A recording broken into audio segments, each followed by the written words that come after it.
Para a interpretação das leituras de hoje escolhidas pela Santa Madre Igreja, cujo tema vem sendo o da consciência, é inevitável que eu recorra à primeira obra de Freud sobre o assunto, a outra, por volta de 1900, que se chama A Interpretação dos Sonhos, bem como conceitos elementares da teoria comportamental de Skinner. Existem conteúdos que não estão presentes na atualidade da nossa consciência, isto é, eles estão em nós, mas não sabíamos que existiam. São conteúdos censurados por nós, porque se nós mesmos tomarmos consciência que existem, sofreremos muito. Há um salmo que diz: perdoai as faltas que não conheço. Se nós deixarmos que esses conteúdos venham à tona do consciente, nosso comportamento muda em dor. Vamos chamar esse conteúdo de cidade, porque há próprias leis, regras, atitudes vindas dele, bem como a linguagem própria que o sinaliza, como uma cidade as tem. Existem conteúdos que para esta leitura são as alegorias das mesmas cidades que nós conhecemos, mas neste momento não estamos pensando neles. No momento seguinte podemos estar. Por exemplo, um bem que fizemos, como uma esmola, ou um discurso clamando a favor da justiça social, são, segundo Freud, conteúdos pré-conscientes.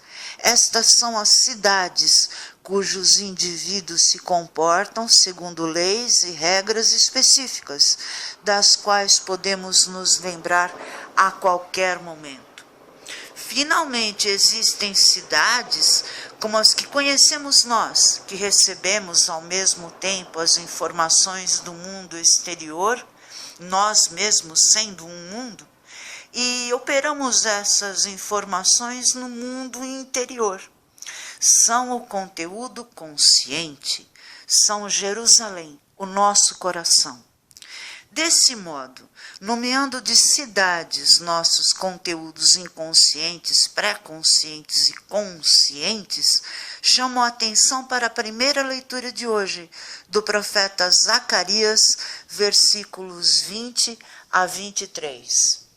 Isto diz o Senhor dos Exércitos: virão ainda povos e habitantes de cidades grandes, dizendo os habitantes de uma para as de outra cidade: vamos orar na presença do Senhor, vamos visitar o Senhor dos Exércitos, eu irei também. Virão muitos povos e nações fortes visitar o Senhor dos Exércitos e orar na presença do Senhor. Nossa cidade principal é a do homem de Judá, Jerusalém, porque somos cristãos e nossa consciência se move segundo a palavra viva de Deus. Deste modo, ao estudarmos a palavra, exercemos a função de pedagogo para nós mesmos e nossas cidades, pois conduzimos nossos conteúdos como o pedagogo conduz o menino. Nós levamos pela mão nossos próprios conteúdos, pré-conscientes, conscientes, inconscientes, à luz da espiritualidade, da paz, e que faz construir uma sociedade no mundo em justiça, pois alcançamos o equilíbrio e assim no espírito de bondade. Chamo a atenção para o versículo 23 da primeira leitura de hoje. Isto diz o Senhor dos Exércitos: naqueles dias, 10 homens de todas as línguas faladas entre as nações vão segurar pelas bordas da roupa um homem de Judá, dizendo: nós iremos convosco, porque ouvimos dizer que Deus está convosco. Para o mais alto da razão humana, ou seja, o Monte Sião, vão todos os nossos conteúdos, as cidades, porque todos nós somos da razão e da mais alta razão. Chamo a atenção para os versículos 1 a 3 e 5 a 7 do Salmo de Resposta. O Senhor ama a cidade que fundou no Monte Santo, ama as portas de Sião mais que as casas de Jacó. Dizem coisas gloriosas da cidade do Senhor. De Sião, porém, se diz: nasceu nela todo homem, Deus é a sua segurança. E por isso todos juntos a cantar se alegrarão, e dançando exclamarão: estão em ti as nossas fontes. Se nós entendemos que nós somos o mundo e por isso só julgamos aquele que está fora de nós, o indivíduo, porque reconhecemos nele um conteúdo nosso, interno, podemos também entender que cada cidade nossa tem o próprio céu, ou seja, a própria perspectiva do que seja Deus. Por isso, algumas vezes nos iramos, queimamos como fogo vindo do céu, porque não aceitamos o comportamento do outro indivíduo. É que nos falta consciência daquilo que em nós se esconde no inconsciente e que nos faz sofrer. A percepção de algo externo a nós pode ser dolorosa. Por exemplo, a homofobia. Chamo a atenção para os versículos 51 a 54 do Evangelho de hoje, cientes pela leitura de ontem que Jerusalém representa o centro da consciência humana. Estava chegando o tempo de Jesus ser levado para o céu. Então ele tomou a firme decisão de partir para Jerusalém e enviou mensageiros à sua frente. Estes puseram-se a caminho e entraram num povoado de samaritanos para preparar hospedagem para Jesus. Mas os samaritanos não o receberam, pois Jesus dava a impressão de que ia a Jerusalém. Vendo isso, os discípulos Tiago e João disseram: Senhor, queres que mandemos descer fogo do céu para destruí-los? Para Jesus, o que pode levar alguém a mudar de conduta é o relacionamento das atividades, os vínculos, os significados e os sentidos.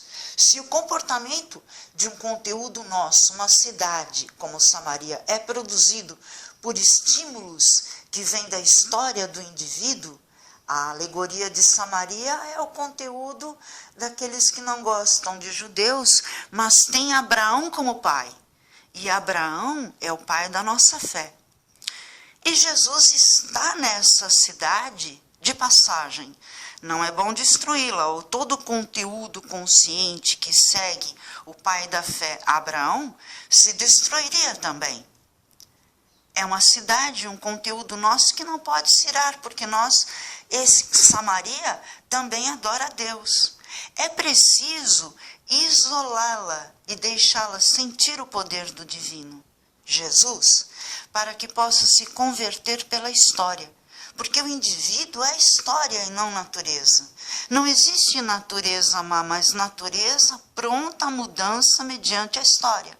Chamo a atenção para os versículos 53 a 56 do mesmo Evangelho.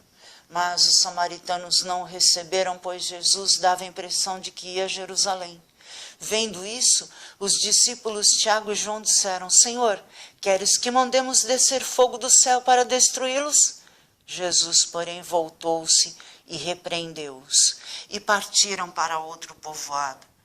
Quando Samaria entender Jesus, então se converterá. Mas há alguns casos em que os conteúdos são realmente destruídos, como foi o caso de Sodoma e Gomorra.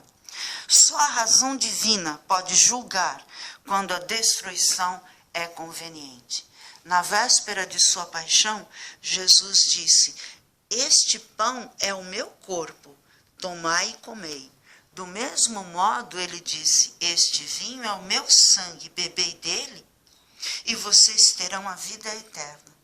Senhor, salvai-nos.